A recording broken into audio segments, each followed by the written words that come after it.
ver ahí, hay una dorsal que va, si ustedes ven ahí las flechas van evidenciando o van indicando la forma en cómo las placas nunca se toparon, estas placas de los continentes, y empezaron a separarse Norteamérica, de Suramérica y estas de África, ¿verdad? Entonces empezó a surgir Centroamérica. Pero Centroamérica está afectada por diferentes placas. Está afectada por la placa de oceánica, le dicen placa del coco, que es la placa del Pacífico. Está afectada por la placa del Pacífico, la placa de cocos y la placa de Norteamérica. La de cocos es la que atraviesa Guatemala y se profundiza en el Mar Caribe. Entonces aquí podemos ver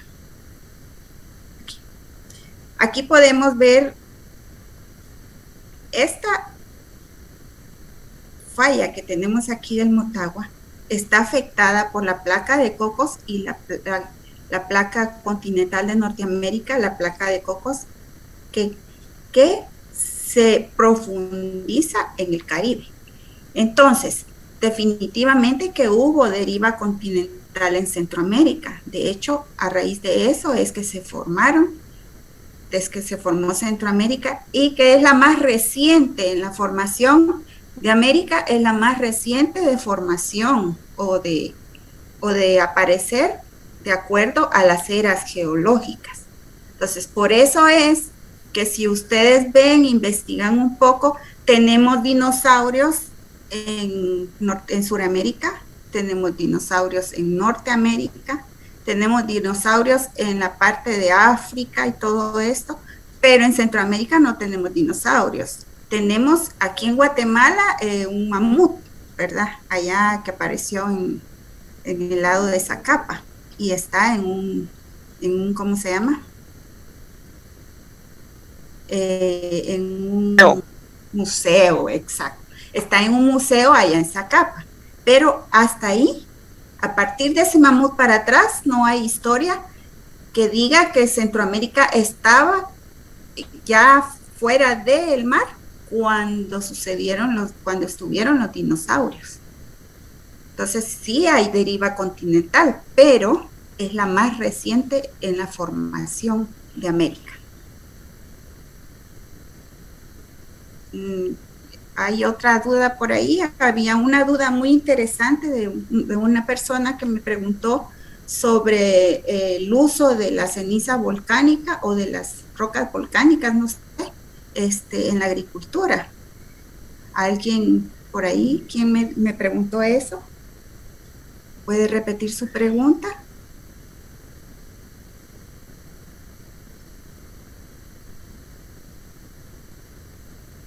Ingeniera, disculpe, yo hice una pregunta con respecto a eso, pero fue en laboratorio. En el laboratorio. Lo de la ceniza volcánica, porque no es recomendable utilizarlo en la agricultura. Mire, pues, lo que sucede es que hay dos tipos de ceniza volcánica. De hecho, los piroclastos, que son los que se dan cuando se da la explosión de los volcanes, esta que tenemos aquí, definitivamente esa cuando cae, tiene una temperatura súper elevada. No sé si se recuerdan ustedes de esa erupción del volcán de fuego hace unos años, en las fotos que aparecen en la prensa y toda aquella pobre gente totalmente calcinada. ¿Por qué? Porque esa ceniza es súper caliente, hirviendo. Entonces, tiene que primero haber un proceso de enfriamiento del material y después de descomposición, porque esto se petrifica, al caer se petrifica, y entonces hay que esperar a través del tiempo y de la acción del clima a que este material se descomponga. Pero no sé si ustedes recuerdan que ceniza o arenita, nosotros le decíamos arena del volcán, que cayó sobre los tejados, sobre las láminas, sobre los techos, e incluso dijeron que barriéramos y recogiéramos ese material porque en un momento determinado, al irse dentro de los tragantes, iba a tapar las tuberías. No sé si recuerdan esta situación. Sí, ingeniera. Sí, ingeniera. Entonces ese material se va depositando uno tras otro a medida que va haciéndose la erupción volcánica, porque no todas las erupciones son iguales. Hay unas que son explosivas, hay otras que son tranquilas, ¿verdad? Como por ejemplo el Pacaya pasó durante mucho tiempo incluso a turismo para ir a ver la erupción del volcán y ver la pasada de la lava ahí a la par de uno. Yo fui una de las curiosas que fue, porque quería ver cómo se daba esa situación, ¿verdad? Pero también se dan esas explosiones de material. Entonces se va depositando y se va depositando. Ese material, hay personas que lo recogen y lo utilizan.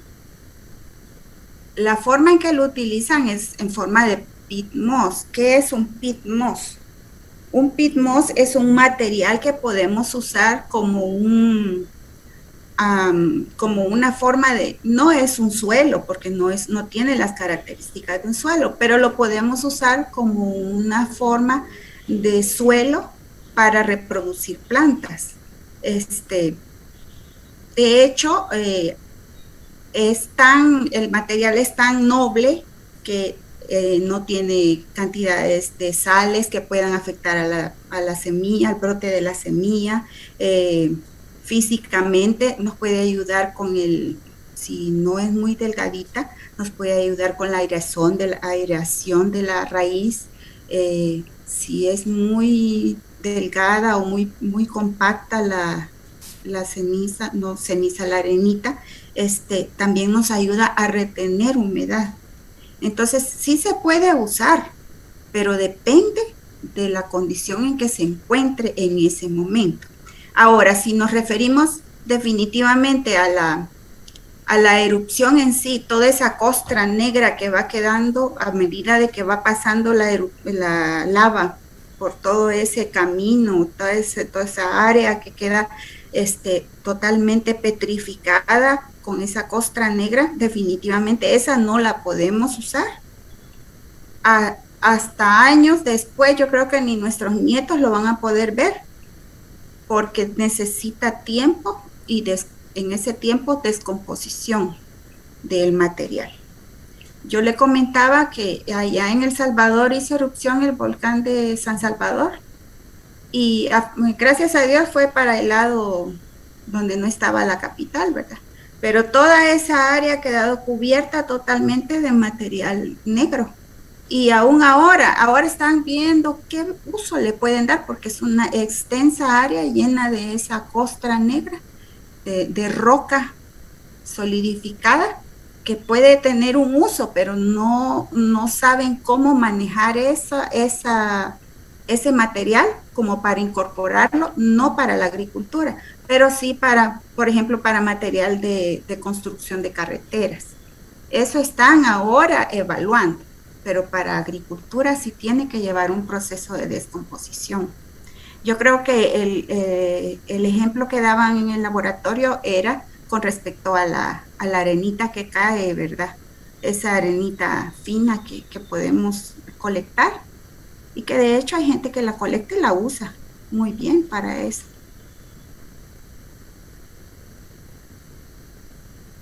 ¿Alguna otra inquietud, jóvenes?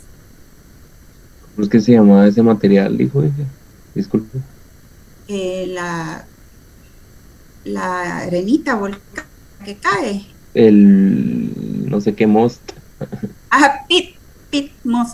Se escribe P-E-A-T, M-O-S-S, pit moss. Hay de diferentes tipos. Hay de cascarilla de arroz, hay de ¿cómo se llama el asunto de coco? Fibra de coco. La fibra de coco, porque yo no sé si ustedes saben que la piedra pómez también es una roca que viene de los volcanes, de la erupción de los volcanes, solo que es una espuma que se enfría rápidamente. Entonces también hay de espuma de volcán. solo que finita, ¿verdad?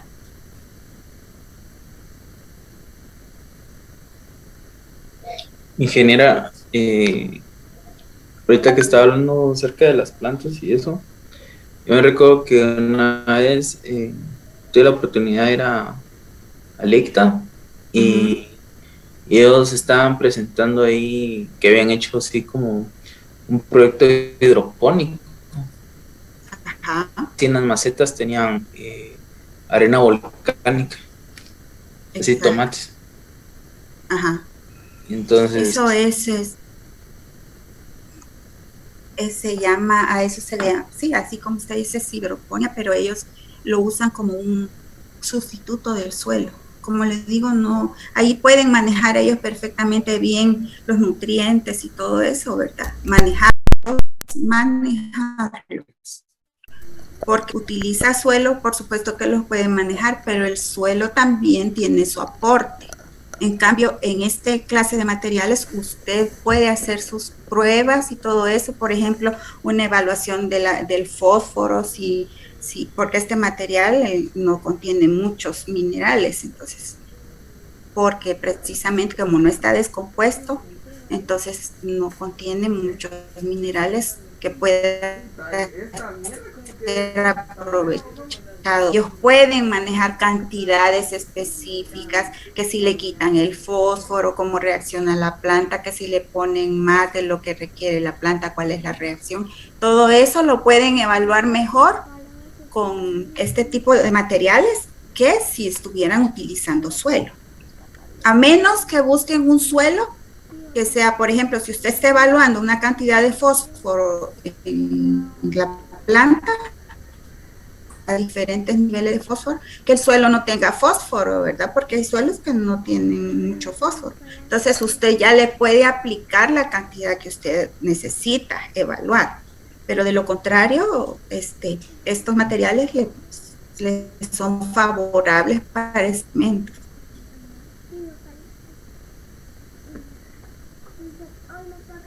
¿Alguna otra duda? ¿O comentario? Ingeniera, ¿Sí? disculpe, o sea, ¿qué métodos o procedimientos se realizan para, digamos, calcular las eras? Por ejemplo, como vimos en el documento decía por decirle, 130 millones de años, otros 70. O sea, ¿qué métodos utilizan para calcular esos millones de años? Fíjese que no, yo le mentiría si le dijera, mire, ocupan tal método, porque realmente no es así, pero ellos asumen una X cantidad. Bueno, dicen, si hasta cierta edad de la Tierra existe el carbono 14 que pueden ir evaluando. Por ejemplo, en los dinosaurios pueden evaluar con carbono 14, que si existieron, que si comieron, que si cuántos años. Entonces pueden ir ellos asumiendo, pero que digan exactamente, o sea, ellos dicen 140 millones de años, pero esa es una teoría, son teorías realmente, que estén probadas al 100%, es difícil decirlo. Por ejemplo, que digan la edad del Sol es de tantos millones de años, es una situación que si ellos hasta cierto punto tenemos, por decirle algo, tenemos 150 millones de años comprobados, pero de aquí para allá ya solo asumen, asumen que fue así o que es así, pero que sea seguro 100% no se puede asumir. Creo que eso es lo que yo creo, pues, ¿verdad? Pero sinceramente le mentiría si le dijera, mire, existe tal probabilidad, porque yo he leído y no he leído en un lugar que diga, mire, se usa esto para asegurar que son 140 millones de años la edad de la Tierra. Gracias, ingeniero. Bueno.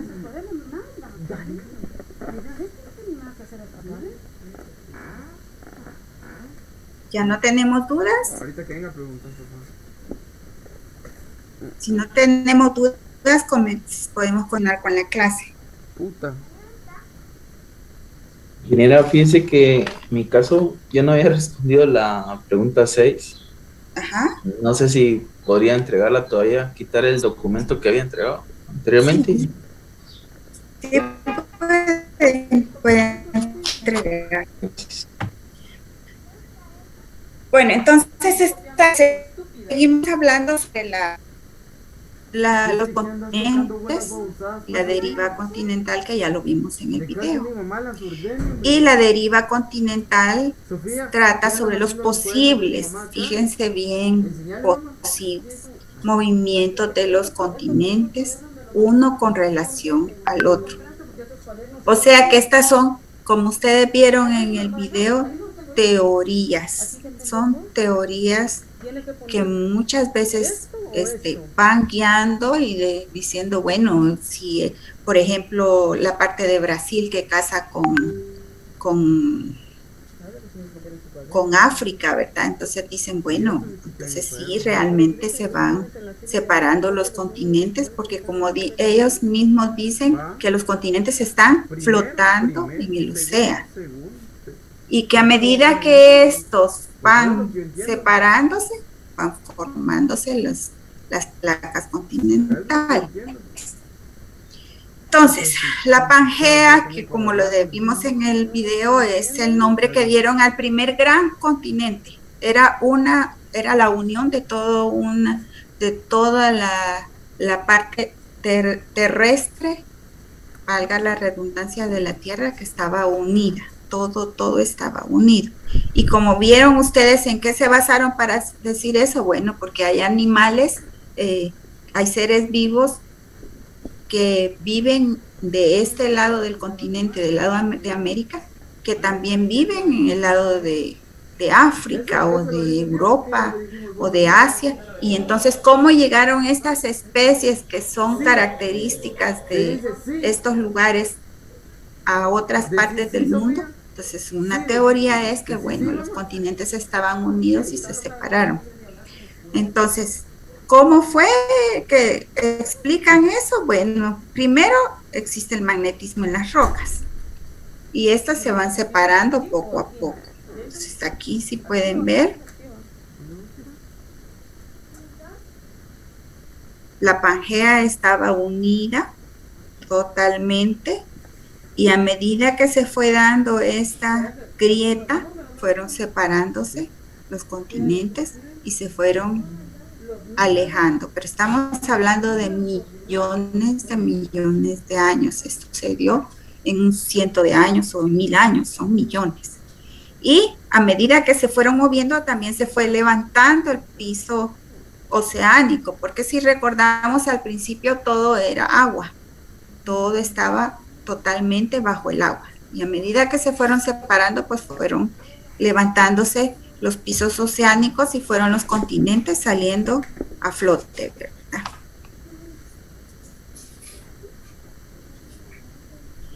Luego tenemos la dorsal mesoamericana, que es la que separó. Si ven aquí, los flujos en el núcleo de la Tierra. Vimos de qué estaba constituido el núcleo, de un material líquido, el núcleo exterior, y de un material sólido, el núcleo interior.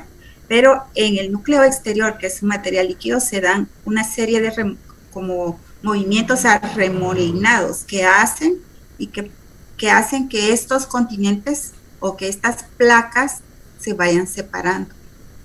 Si ven, las flechitas están contrarias, no están uniéndose unas con otras, sino se están separando. Entonces, la teoría de tectónica de placas. Y este es un término utilizado para señalar los procesos que son responsables de los movimientos e interacciones de las placas.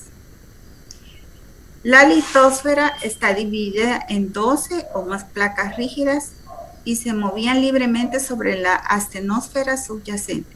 Ayer vimos la constitución de la corteza terrestre y vimos que había una astenosfera que flotaba sobre los océanos, ¿verdad? Y también formaba parte de la litosfera. Entonces, aquí podemos ver la formación de Norteamérica, así se formó Norteamérica, Suramérica, Euroasia, África, la placa indo-australiana, la placa del Pacífico, la del Caribe, la de Nazca y la Atlántica. Entonces, los movimientos de placas pueden ser de tres formas. La primera, un deslizamiento pasando una placa enfrente de la otra. O sea, se deslizan contrarias, no paralelas, sino contrarias. Y a eso se le llama falla transcurrente. Luego después tenemos los lomos que se dan precisamente aquí. Tenemos que las placas no chocan, sino solo se van alejando una de la otra, sin tener contacto. Y finalmente tenemos las trincheras. Y las trincheras es cuando se da el choque de placas y una se sumerge abajo de la otra, produciendo una fricción entre ellas. Entonces, esto, regresamos aquí, en ejemplo de fallas transcurrentes. Tenemos aquí, por ejemplo, la falla de San Andrés. Yo no sé si ustedes han oído hablar de ella, que está en Norteamérica. ¿Han oído hablar de la falla de San Andrés? Bueno, hay teorías que dicen que va a haber un super terremoto, que la muerte de no sé cuántos millones de personas por el movimiento de la falla de San Andrés. No sé si han oído esto.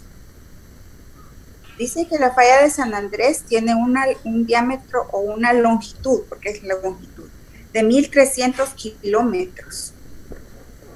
Y es producto del límite tectónico entre la placa de Norteamérica y la placa del Pacífico.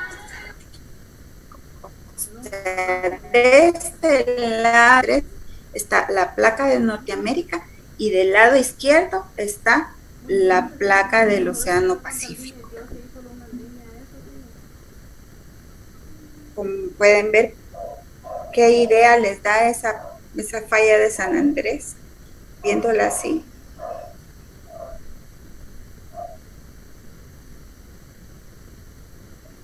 ¿Qué imagen se les viene a la mente? Como si se están alejando. Sí, ¿verdad? Pero realmente están deslizándose y están acumulando energía. En este deslizamiento se va dando una liberación de energía poco a poco, porque estos movimientos, gracias a Dios, son movimientos muy lentos, de milímetros al año. Pero si esto se diera rápidamente, fuera, ¿qué es lo que se espera? Pues es una teoría que se espera de esta falla de San Andrés. Pero no yendo muy lejos, tenemos la falla del Motagua, en nuestra querida Guatemala. Aquí tenemos la falla del Motagua, que también se da por deslizamiento, se da un deslizamiento. Aquí en la falla del Motagua tenemos el límite de la placa de Norteamérica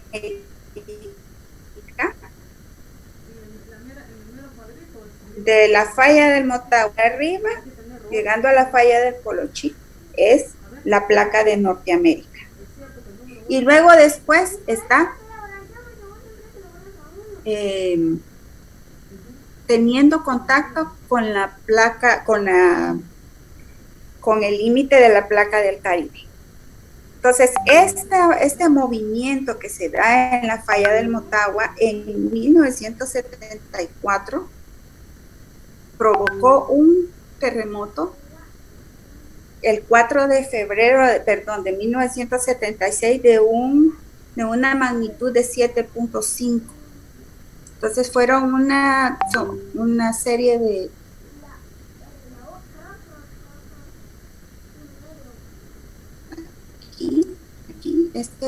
perdón, si ven aquí,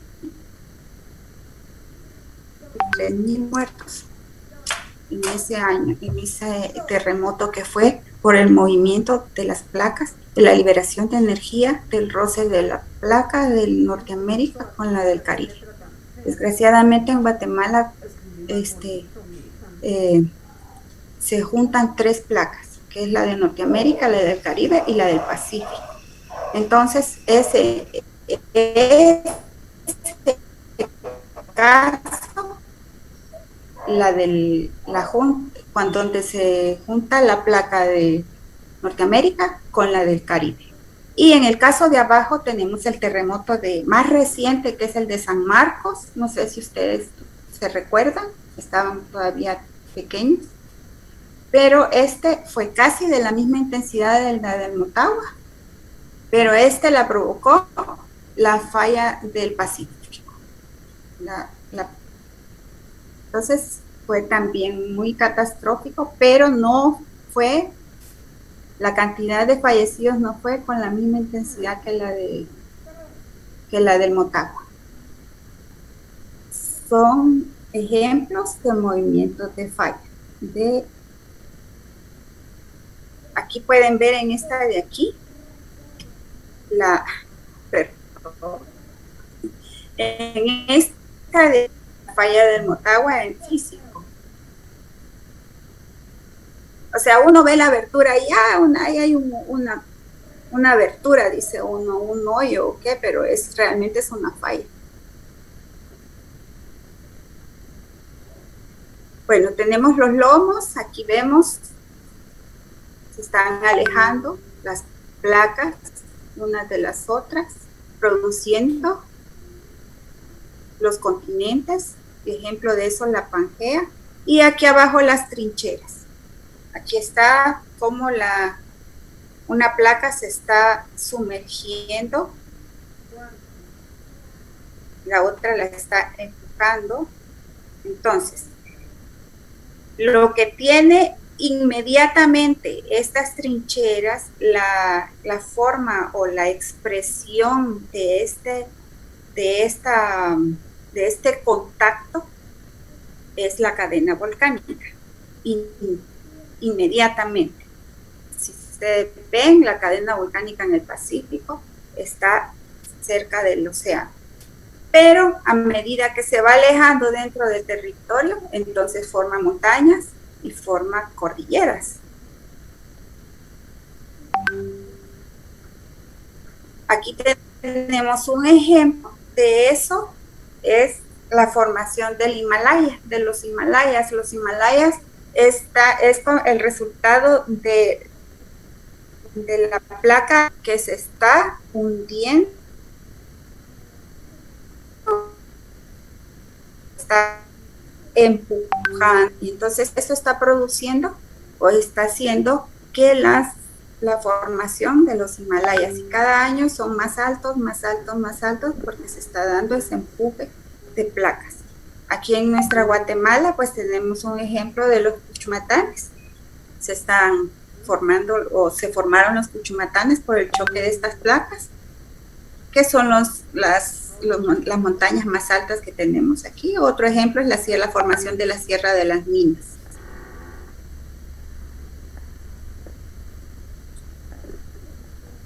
Tenemos choque de placas oceánicas y continentales que dan origen a los volcanes, como ustedes pueden ver.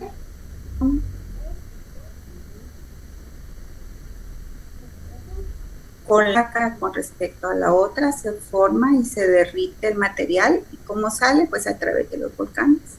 Y tenemos el choque de de placa continental con placa continental, que forma la cadena montañosa. Aquí no hay volcanes de por medio, entonces, pero sí hay formación de montañas y de cordilleras.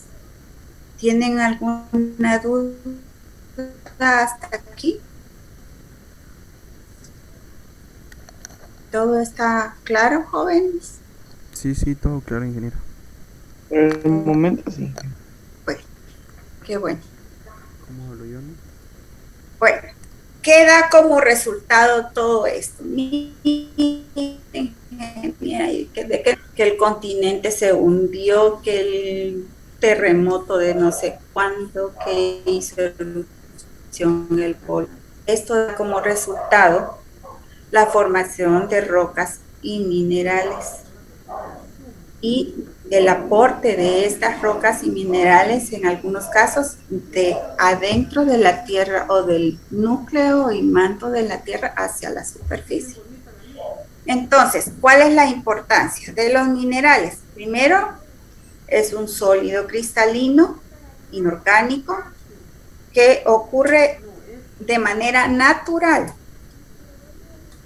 que tiene una composición química definida y propiedades físicas características.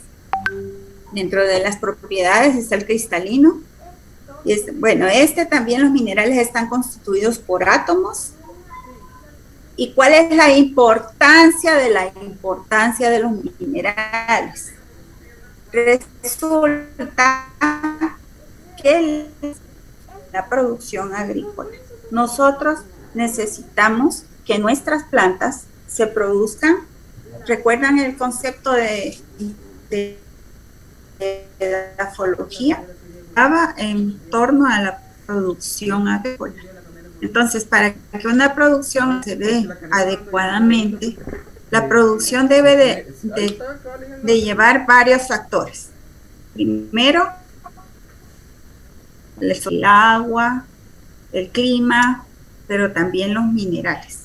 Los minerales que conforman, para que las plantas se desarrollen adecuadamente, debe de haber un aporte de minerales, ya sea del suelo, ya sea de parte de la materia orgánica, o ya se incorporemos porque hace falta. Entonces, por eso debemos conocer los minerales y de dónde vienen esos minerales, porque los minerales vienen, a veces los encontramos puros en la tierra, pero a veces están incorporados dentro de las rocas. Entonces aquí tenemos ejemplos de minerales y de la forma en que podemos encontrarlos. Por ejemplo, se encuentran en forma cúbica, está la pirita, la galena, esos tipos de minerales. Los podemos encontrar con forma de dodecaedros, o sea que tienen 12 caras. Bueno, el granate es un ejemplo de esto. Octaedro, puede ser un ejemplo el diamante o el cuarzo en una forma prismática.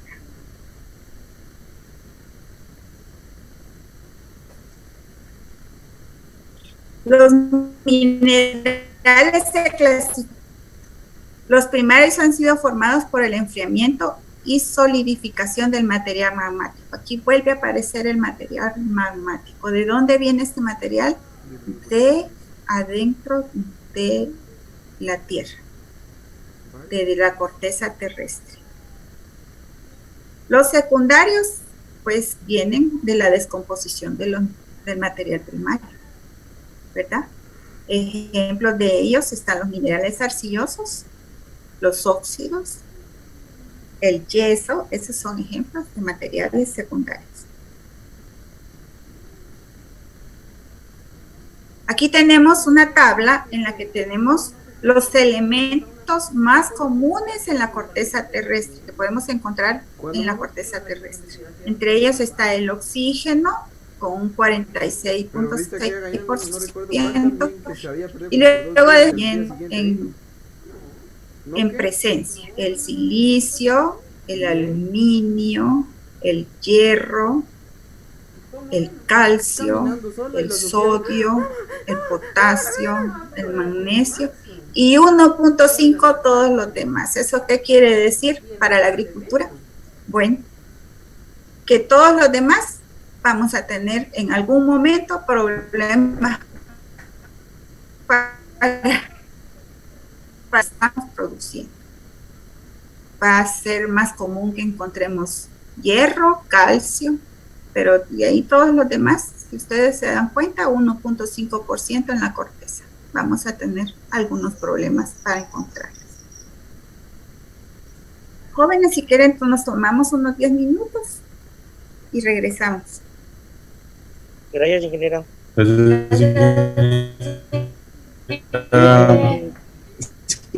Una consulta. Ajá. Acerca de la falla de Motagua, ¿Sí? dijo que era el límite de la placa de Norteamérica y del Caribe. Y del Caribe. Ajá.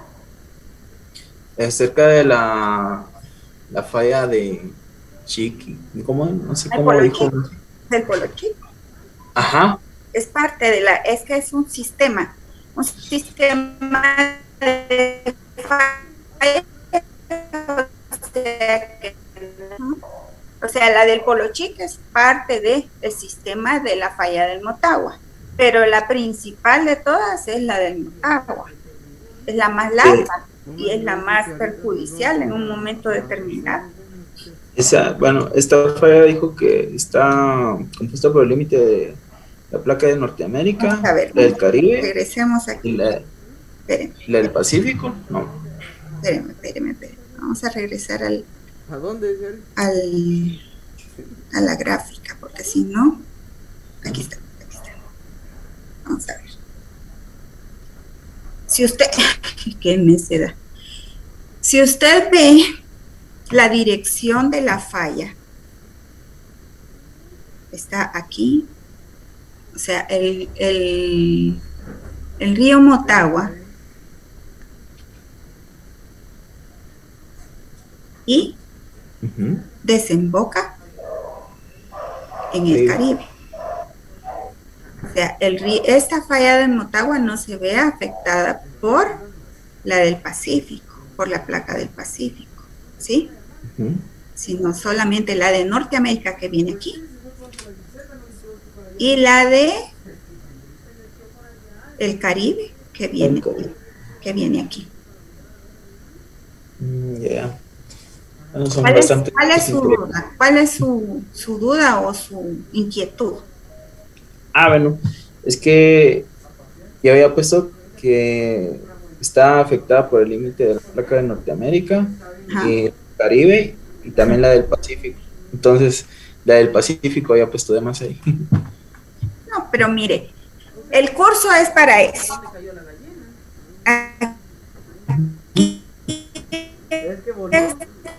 Sí. No es para juzgar a alguien, que mire que se equivocó, que no puede, no, eso no es correcto. O sea, usted está aprendiendo, yo estoy aprendiendo, todos estamos aprendiendo con este curso.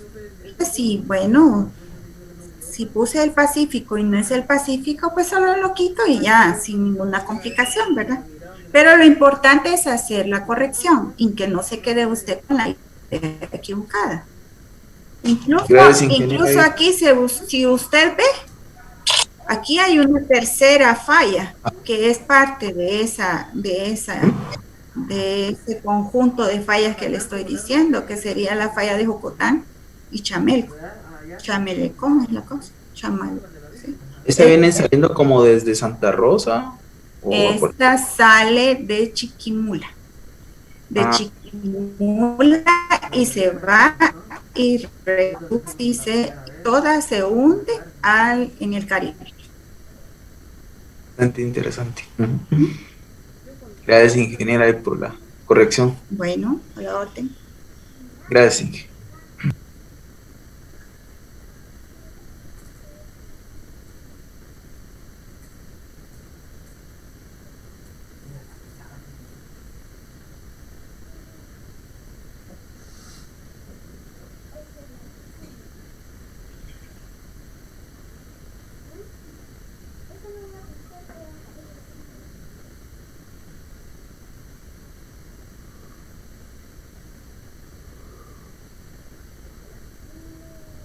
Ahorita cuando subí ahí estaba los dos.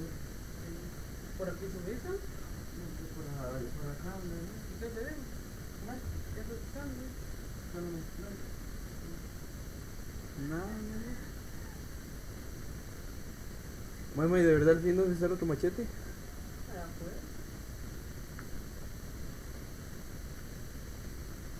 Lo que pasa es que el Diego nos agarra y después no te dejaron de Gabriel Jason. Oye, hasta las cosas, el sueño me las pide. Sí, ¿no? De verdad, hablando de eso, Largo no trajo el cuento. ¿No?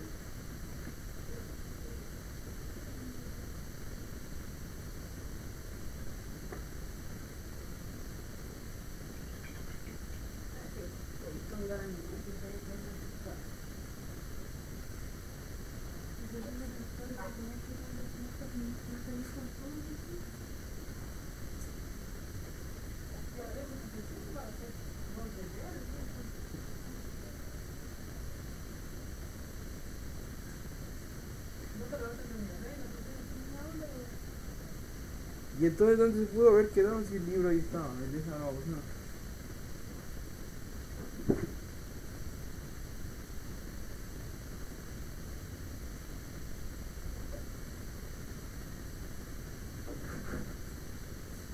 Ahí está, ya.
¿Para qué es eso?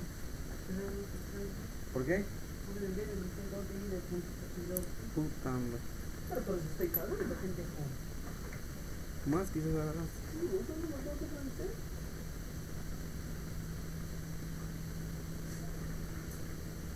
Dije yo, puta, tan chula mi mamá, si mi papá ayer me dio 10 pesos para ahorrar. Dije. ¿Y tú por qué me estabas pidiendo a mí? Puta, porque necesitaba. ¿Me volvías, no? No, él me lo dio, eso sí, él me lo dio. ¿Dónde estaba? Pero me dijo, ¿En tu ropa? Arriba. puta hombre, mamá, Hablando. ¿qué no te das cuenta, no?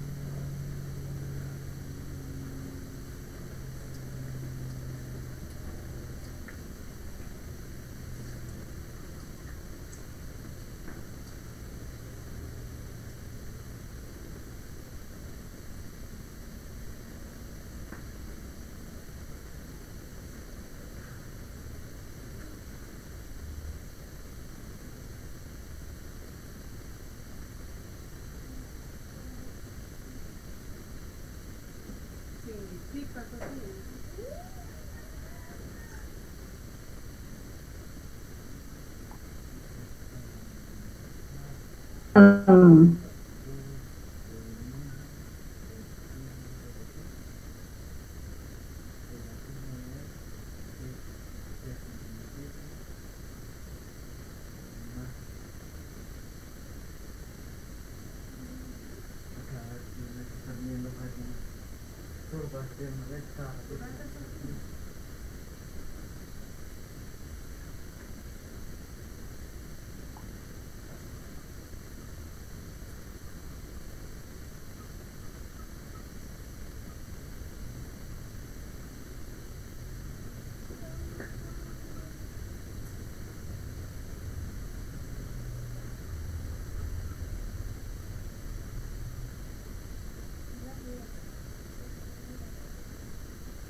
¿Manda?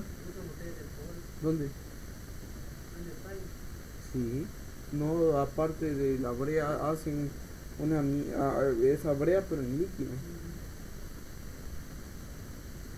Y ahí está tiene la basura abajo. Sí. ¿Qué basura? No, fíjate. Tiran basura, pero de basura del trabajo, porque basura, sí pagan basura. ¿Y cómo todos los galones ahí abajo los tiran? Eso sí no sabía ahí. Pero cuando estaban en Stuart, pagaba.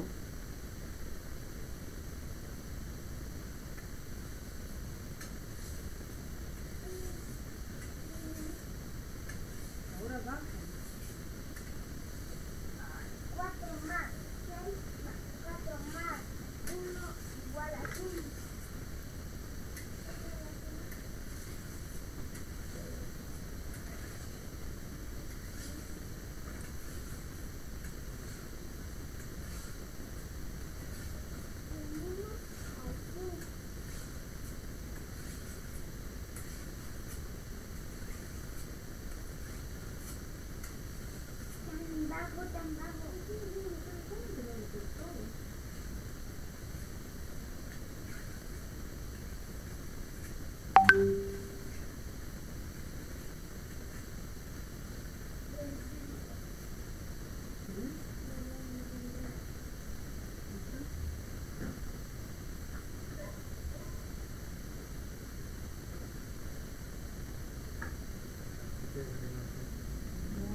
Ahí va a ser la otra. No me olvidé hacer la de abajo, Sofía.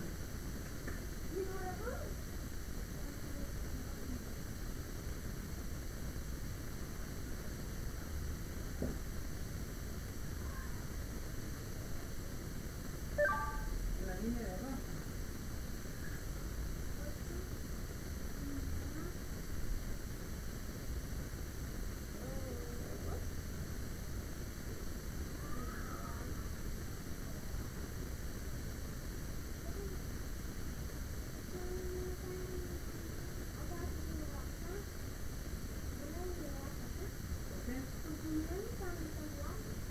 ¿Qué gordo? El de carne. Y vos no la hiciste como el profe, te digo que aquí tienes que dejar varios espacios. Aquí no tenías que hacerlo así, ¿no?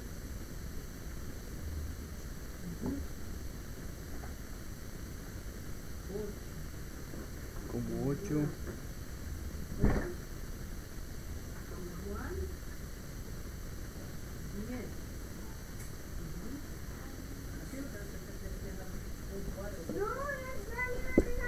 No, porque el profesor no hace ni letras. Sí, Sofía. Y va a decir, y esa pasaba que poca vez entonces que no hace tarea, va a decir, pues sí.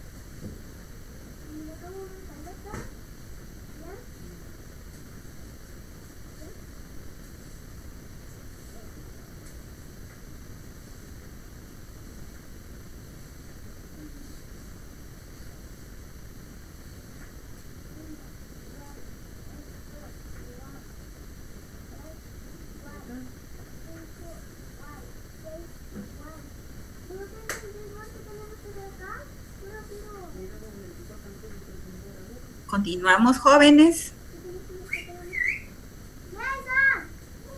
Muy bien, Inge. Bueno, Pues si el mismo hasta la cama se había ido. No. ¿tenemos dudas hasta aquí? ¿Algún comentario?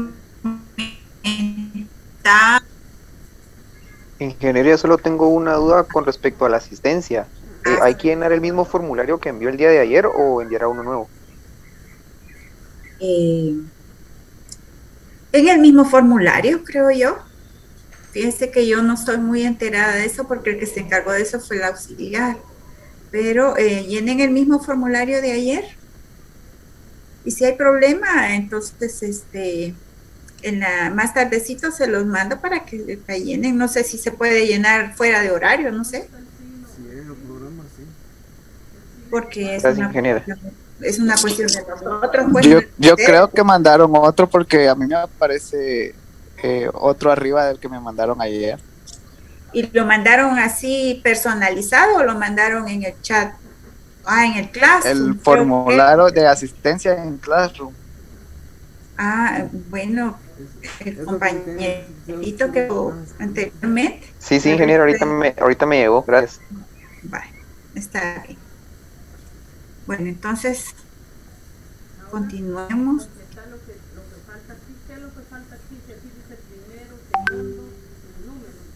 Bueno, los geólogos reconocen grupos de minerales.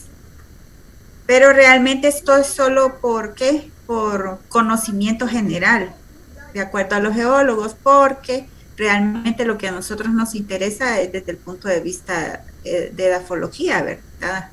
Pero siempre es bueno saberlo. Por ejemplo, dentro de los carbonatos tenemos la calcita, la dolomita. Ingeniera, qué fregados es ese, ¿para qué nos va a servir eso de la calcita y la dolomita?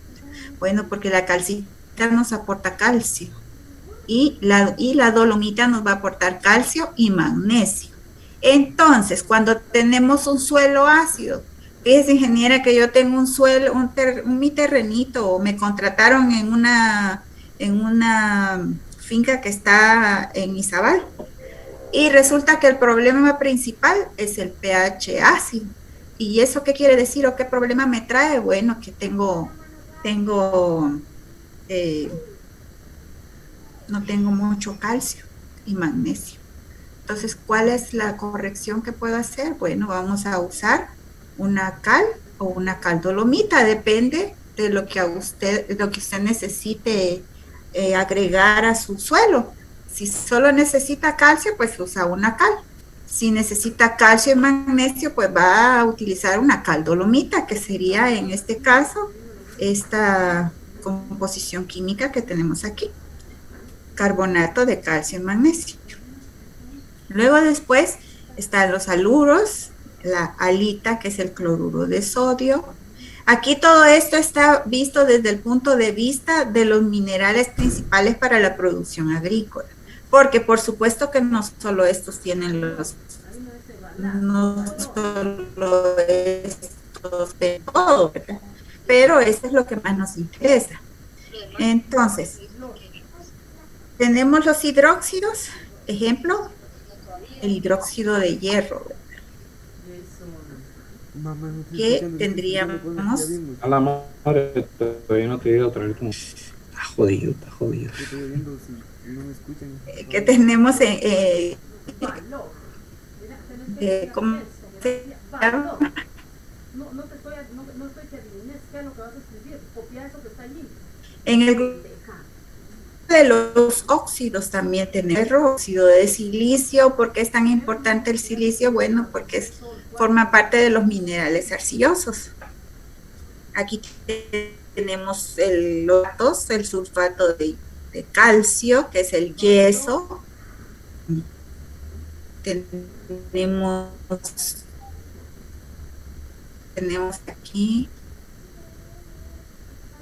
perdón, pero es que no me acostumbro con esta flechita a ustedes. La galena, que sería un sulfuro en este caso, tenemos la galena, que sería un sulfuro de plomo. Y así sucesivamente algunos de los grupos minerales reconocidos por los geólogos que nos interesan, no geólogos.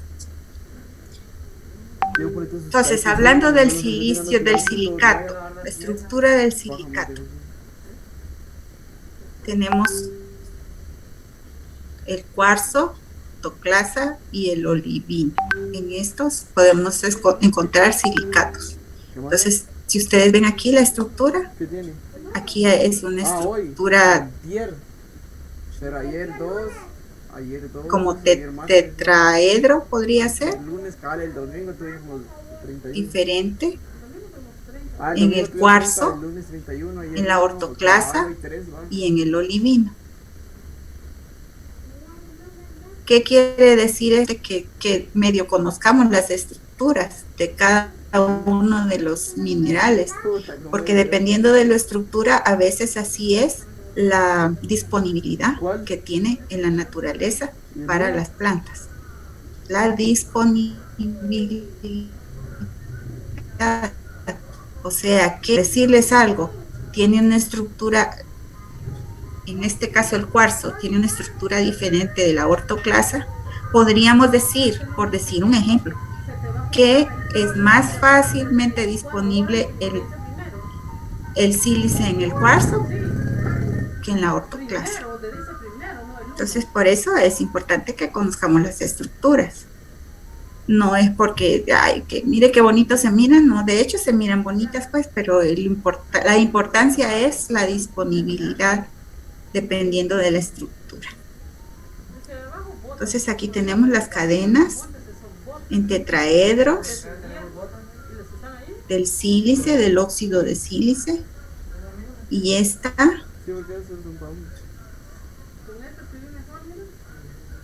en el caso de la olivina, que es la más sencilla. Luego después viene una más complicada, que es el grupo de los piroxenos, una cadena. Pero miren esta cadena doble en el grupo de los anfíbolos. Todos son sílice. Tenemos en todos los casos sílice. Miren esta, todavía mucho más complicada, son las micas. Y finalmente el cuarzo. Y el cuarzo dice que tiene una cadena demasiado compleja para mostrarla aquí en el cuadrito. Es más, esto hasta guardar, güey. Dentro de los grupos de los silicatos tenemos los ferromagnesianos que nos aportan hierro y magnesio. Y estos los podemos encontrar en el olivino, los piroxenos, los anfíboles y la biotita. Y los no ferromagnesianos carecen de hierro y magnesio. Son claros y menos densos, más comunes en la corteza terrestre. ¿Y cómo o dónde los podemos encontrar? En los feldespatos potásicos, en las plagioclasas. Diferencia entre este y este, miren, estos son menos densos y son más comunes. Recuerden que los silicatos forman parte de la estructura de las arcillas en los minerales arcillosos. Minerales no silicatados. Tenemos el cobre, la plata, el hierro, los metales, el bismuto, el carbono, el azufre, los sulfuros, compuestos principalmente del átomo de azufre. Está la galena, la calcopirita, la pirita. A esta que está aquí le dicen el oro de los tontos, porque generalmente vamos a un río y encontramos pedacitos de metal así del color del oro, y la gente piensa generalmente, miren, me encontré oro, y han llegado al laboratorio, miren, me pueden analizar oro en esta piedrecita, y entonces los mandamos a energía y minas para que se los analicen. Generalmente no es oro, de hecho no es oro, pues, ¿verdad? Entonces es sulfato de hierro. Estamos aquí en los haluros, está el cloruro de sodio. ¿Quién sabe cuál es el cloruro de sodio? Sal. Exacto, La sal de mesa. la sal que comemos, ¿verdad? Es cloruro de sodio. Ahí tenemos la fluorita, cloruro de calcio, los carbonatos, carbonato de calcio, carbonatos de magnesio. Como ya habíamos mencionado, también hay carbonatos de calcio y magnesio, con el caso de la dolomita,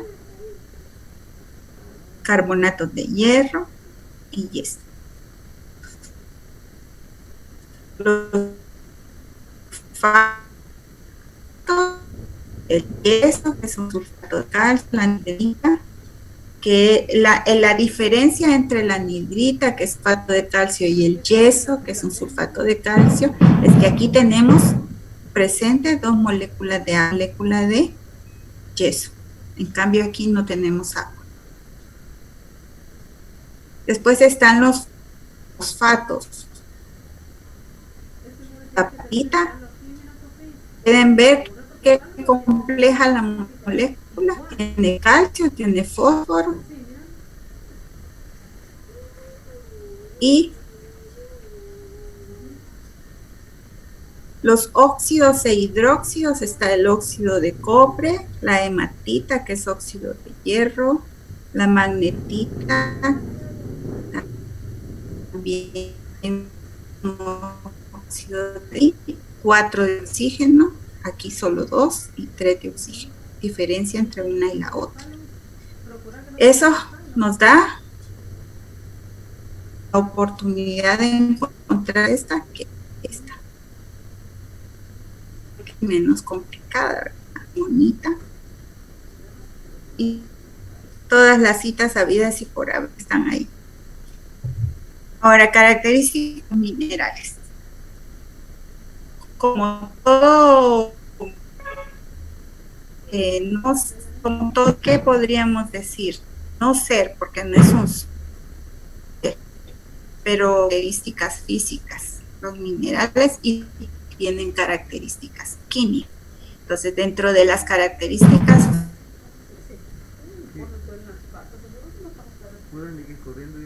minerales verdes,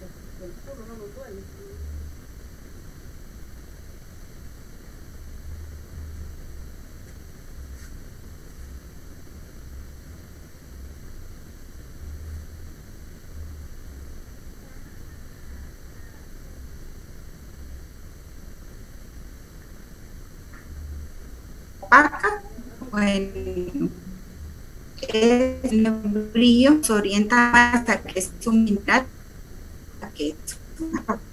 Si ustedes van al campo y quieren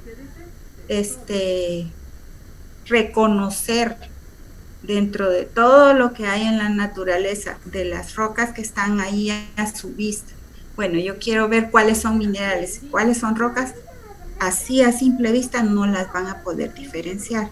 Se necesita mucha experiencia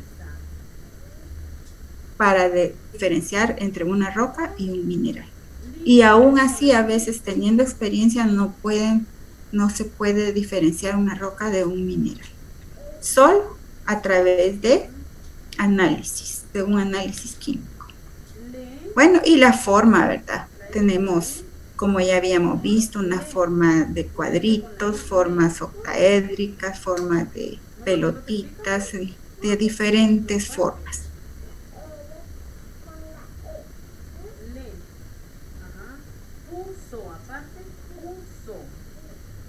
La dureza, características de los minerales. Aquí tenemos una tabla de dureza y tenemos el menos duro y el más duro, que es el diamante.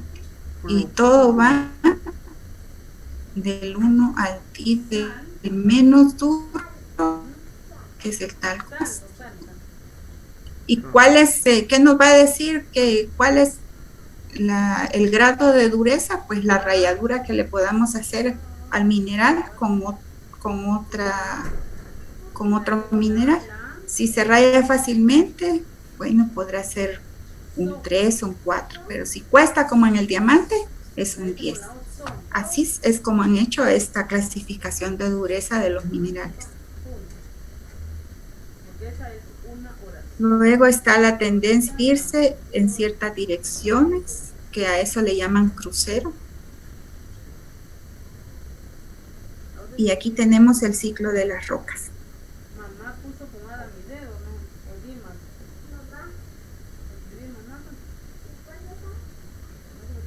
El manto, el magma,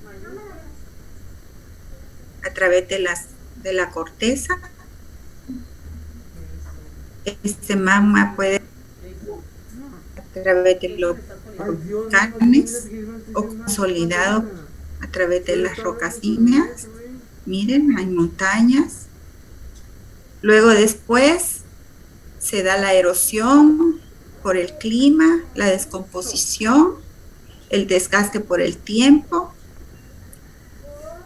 Son transportadas al océano. En el océano se depositan en forma de sedimentos, se petrifican, se vuelven rocas y vuelven de nuevo, se vuelven a descomponer, se vuelven a formar magma y así sucesivamente.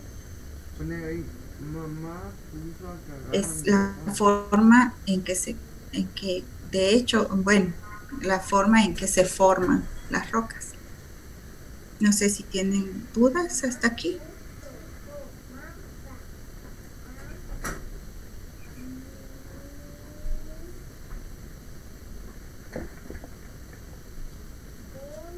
Todo claro. Esto lo vamos a ver, ¿perdón? Que todo claro, ingeniera. Mire, esto lo vamos a ver más detenidamente en la formación de los suelos, ¿verdad? Porque todo esto trae un objetivo principal. ¿De dónde vienen los suelos? De la descomposición de todo ese material. Entonces, por eso es el objetivo de ponerlo programa de estudio.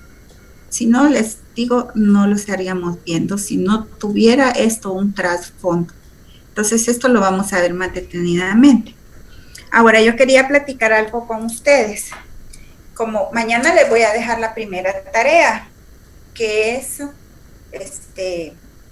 la base del parcial del viernes. El otro viernes tenemos parcial. ¿Te recuerdan la forma en que dije que evaluar? Sí, en grupos. Ajá, exacto, Sí, en grupos. ¿Y qué más dije? En grupos, ¿y qué más? No es una forma convencional de evaluación, porque no les voy a poner un examen que me van a contestar y que mire cuáles son las rocas ígneas, que cuáles, no, eso no va a ser así. Entonces, yo les voy a dar un tema que van a desarrollar en grupo. No sé si lo recuerdan o ya se olvidaron. Así es. Ingeniera. Vale, entonces, yo les había dicho que los grupos los iba a formar yo en la lista de asistencia del 1 al 5, del 6 al 10, y algunos me dijeron que no estaban de acuerdo con esa forma de trabajo.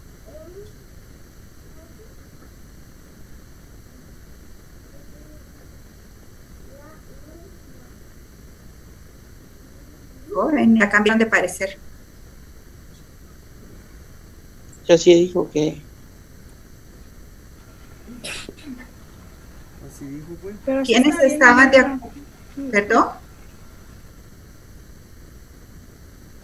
Sí, así está bien como ya he dicho. Como yo dije.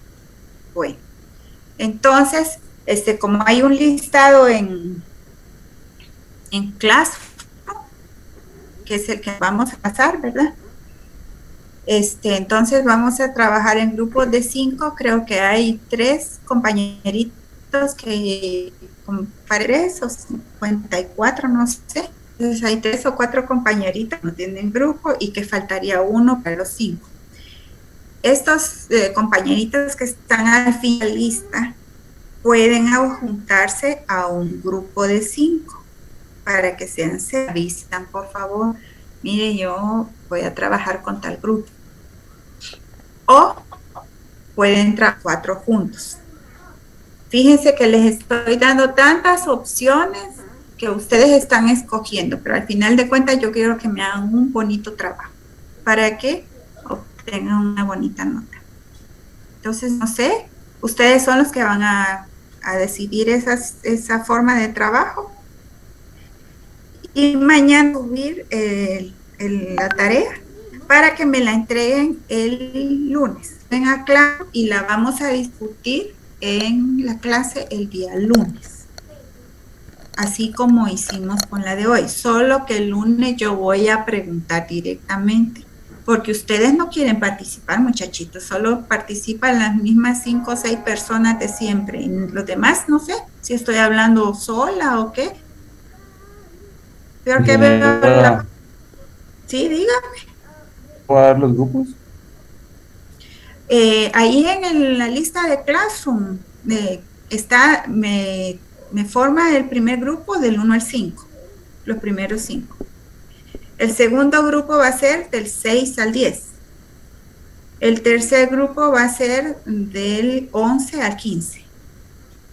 Y así hasta llegar a los 50. Van a ser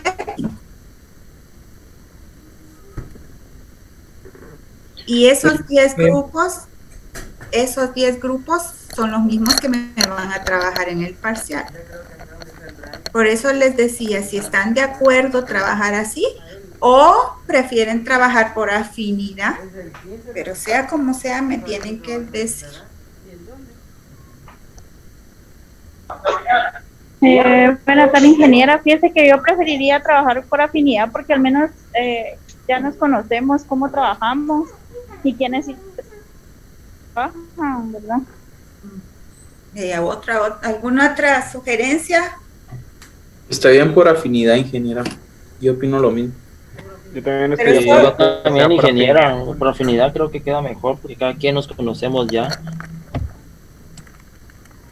Vale, pero solo 4 personas se conocen y los demás no se conocen. ¿Cómo hacemos?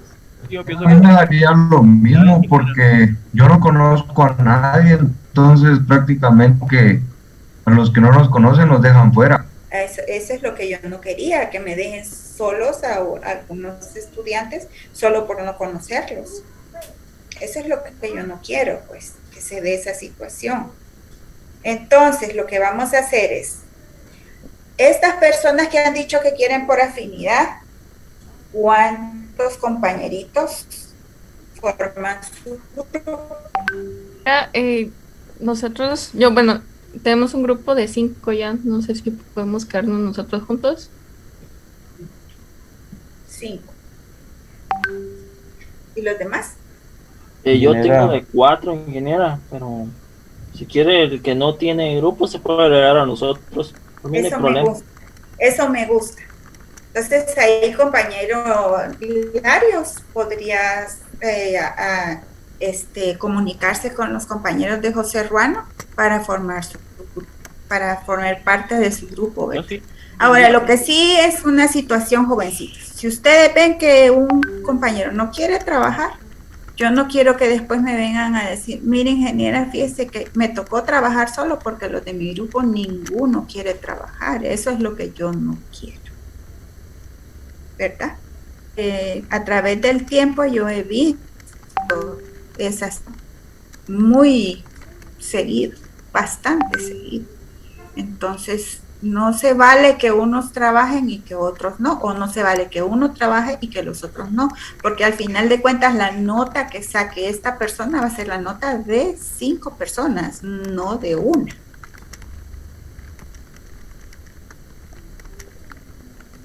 Ingeniera, ¿y las tareas se subiría solo una persona al grupo o los 5 integrantes? Podría subir una persona del grupo, pero eso sí, los 5 me van a participar, ¿verdad?, en las tareas. Por eso les digo, ustedes tienen que evaluar a sus propios compañeros. Ustedes van a ser la evaluadora del grupo, pero ustedes van a ser los evaluadores de cada uno de ustedes.